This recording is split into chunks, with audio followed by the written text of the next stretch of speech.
नमस्कार दोस्तों, मैं सलाहुद्दीन नवेद रोशन राहे के इस नए एपिसोड में आपका स्वागत करता हूं। दोस्तों, आज का एपिसोड किसी सवाल या जवाब पर आधारित नहीं है, किसी इन्फॉर्मेशन पर आधारित नहीं है, किसी सूचना पर आधारित नहीं है। यानी आज के एपिसोड में मैं कोई नई इन्फॉर्मेशन नहीं देने वाला हूं, ना कुछ और बताने वाला हूं, ना किसी सवाल का जवाब देने वाला हूं।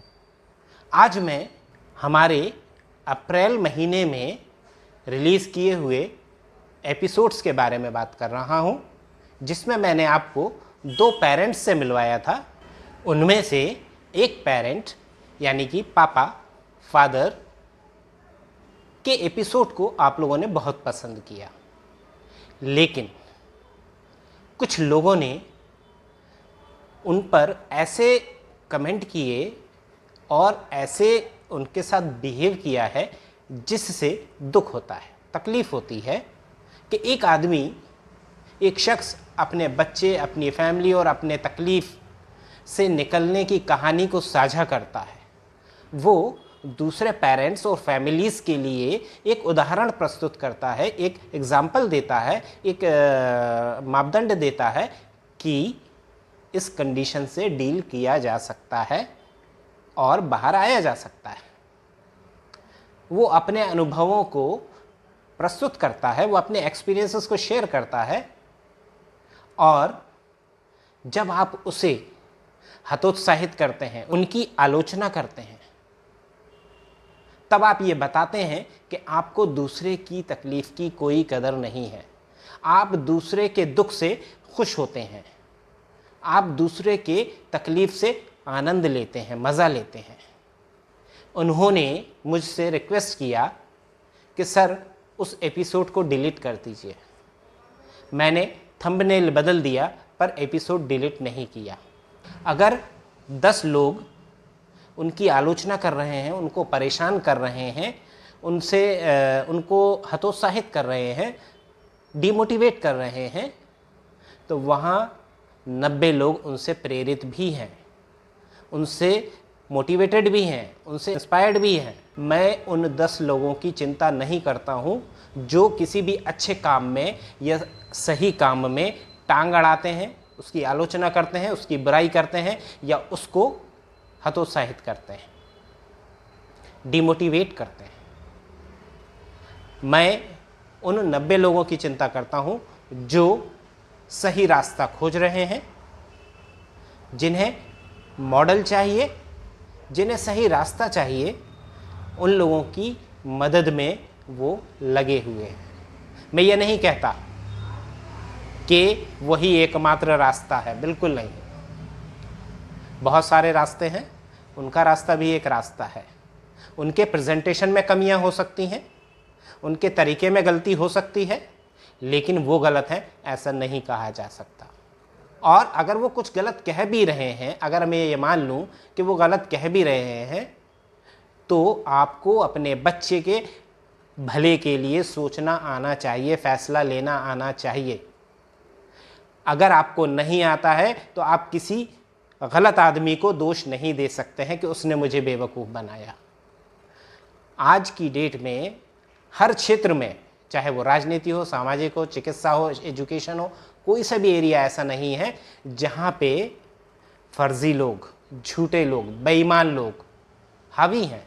और अगर आप इनसे बचे हैं तो अपनी योग्यता के आधार पर, और अगर आप लूटे जा रहे हैं तो अपनी नादानी की वजह से। आप अंधविश्वास करते हैं, आप गलत विश्वास करते हैं, गलत यकीन करते हैं लोगों पर, और बाद में पछताते हैं। और ऐसा इसलिए होता है कि हम उनके झूठे आश्वासन, मीठी बातों या दिखावों में आ जाते हैं। जो सच बोलता है, जो कड़वा लगता है, उस पर हमको यकीन नहीं होता है। क्यों? क्योंकि हमें वो चीज़ सुनने में अच्छी लगती है जो हम सुनना चाहते हैं, और अक्सर इसी चीज़ का फ़ायदा हर शख्स उठाता है, हर झूठा शख्स उठाता है। हम जो सुनना चाहते हैं, हर झूठा शख्स वही चीज़ बोलता है, चाहे वो किसी भी क्षेत्र का व्यक्ति हो, राजनीति का हो, समाज का हो, धर्म का हो, शिक्षा का हो, चिकित्सा का हो, किसी भी क्षेत्र का व्यक्ति हो। अगर वो शुद्ध व्यवसायी है तो वो वही बोलेगा जो आप सुनना चाहते हो। तो यहाँ पर दोष किसी का नहीं होता है या सबका होता है। उसने झूठ बोला, आपने विश्वास किया, आपकी गलती है। आपने उसको परखा क्यों नहीं? क्योंकि यहाँ पर कोई भी आपकी सुरक्षा, आपके विश्वास को आहत से बचाने के लिए नहीं बैठा है, चाहे वो सरकार हो या समाज हो। यहाँ आपको अपना डिफेंस, अपने बच्चे की रक्षा, सही रास्ते का चुनाव, सही रास्ते का चयन आपको ही करना है।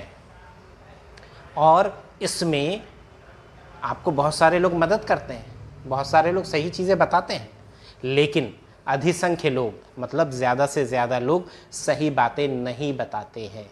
तो यहाँ पर मेरा एक ही निवेदन है, एक ही अपील है, एक ही रिक्वेस्ट है कि अगर आप किसी को आगे बढ़ने में मदद नहीं कर सकते हैं तो उसे पीछे मत खींचिए। आप उनके अधीनस्थ हो सकते हैं, उनके सहयोगी हो सकते हैं, उनके बॉस हो सकते हैं, आप जो भी हैं, अगर उनकी तकलीफ़ को कम नहीं कर सकते हैं तो ज़्यादा भी मत करिए। दूसरी चीज़, हर उस पेरेंट से जो इस तरह के दौर से गुज़र रहा है, यानी कि समाज में अपने बच्चे को छुपाता है, सामने नहीं लाता है, बताता नहीं है कि मेरे बच्चे को ऑटिज़म है, इंटेलेक्चुअल डिसेबिलिटी है या डेवलपमेंटल डिले है, छुपाता है। ये छुपाना ये कहता है कि आपको अपराध बोध है। अपराध बोध का मतलब आपको गिल्ट है। भाई ये आपकी गलती नहीं है तो गिल्ट कैसा? ये आपका दोष नहीं है, आपकी गलती नहीं है तो गिल्ट कैसा? तो अपने बच्चे के साथ समाज में खुल के खड़े होइए। जब आप समाज में अपने बच्चे के साथ खुल के खड़े होंगे तो सामने वाला जो भी है वो आपके कॉन्फिडेंस से प्रभावित होगा और फिर आपको उतनी ही इज्जत देगा जितनी आपका हक है, जितने आपके बच्चे का हक है।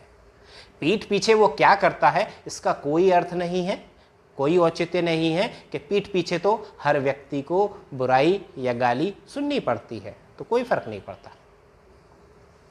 यहाँ फर्क पड़ता है कि मैं अपने बारे में क्या सोचता हूँ, मैं अपने बच्चे के बारे में क्या सोचता हूँ और क्या मानता हूँ। यहाँ पर समाज के ऐसे लोग जो दूसरों को पीछे खींचते हैं, वो लोग अक्सर इसी भावना का शोषण करते हैं कि आपको ये गिल्ट होता है, आपको ये अपराध बोध होता है कि हमारा बच्चा ऐसा है। ठीक है, हमारे बच्चे में कुछ कमियां, कुछ खूबियां हो सकती हैं, लेकिन इसका अर्थ ये नहीं है कि हमारी गलती है, हमारी कमी है, बिल्कुल नहीं है। तो यहाँ आपसे भी रिक्वेस्ट है कि आप अपने बच्चे के साथ समाज के सामने मजबूती से खड़े होइए, उनको बताइए, समाज को ये बताइए, क्योंकि समाज तो छोड़ दीजिए, पढ़े लिखे लोग इस चीज़ के बारे में नहीं जानते हैं और आप भी नहीं बताएंगे तो कौन बताएगा? अपनी मर्जी से कुछ भी परसेप्शन बना लेते हैं। ऐसा मत करिए, क्योंकि ये उसी भावना को बढ़ाता है जिस भावना से आहत होकर हमारे पेरेंट्स पीछे कदम खींच लेते हैं। ख़ास तौर पे पेरेंट्स से मेरी ये अपील है कि वो इसको गिल्ट या अपराध बोध से ना देखें, ना समझें, ना मानें। पूरी ताकत के साथ बच्चे के साथ समाज के सामने खड़े हों, उसको उसकी जगह दिलाएं और आप अपनी जगह लें।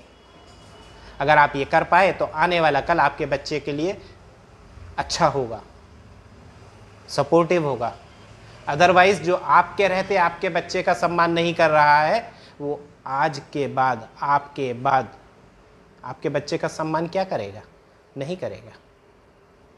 तो ये सम्मान के लिए माहौल बनाना भी आपकी जिम्मेदारी है। हम जैसे प्रोफेशनल या सो कॉल्ड एक्सपर्ट लोग कितनी भी कोशिश कर लें, ये संभव नहीं है, ये संभव नहीं है जब तक कि पूरा समाज, ख़ास तौर पर पेरेंट्स, इसके लिए खड़े नहीं होंगे।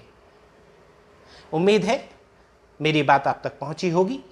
अगर आपने अभी तक हमारा चैनल सब्सक्राइब नहीं किया है तो कृपया सब्सक्राइब करें, लाइक करें, शेयर करें ताकि हम हर उस फैमिली तक पहुंच सकें जिसको हमारी ज़रूरत हो सकती है।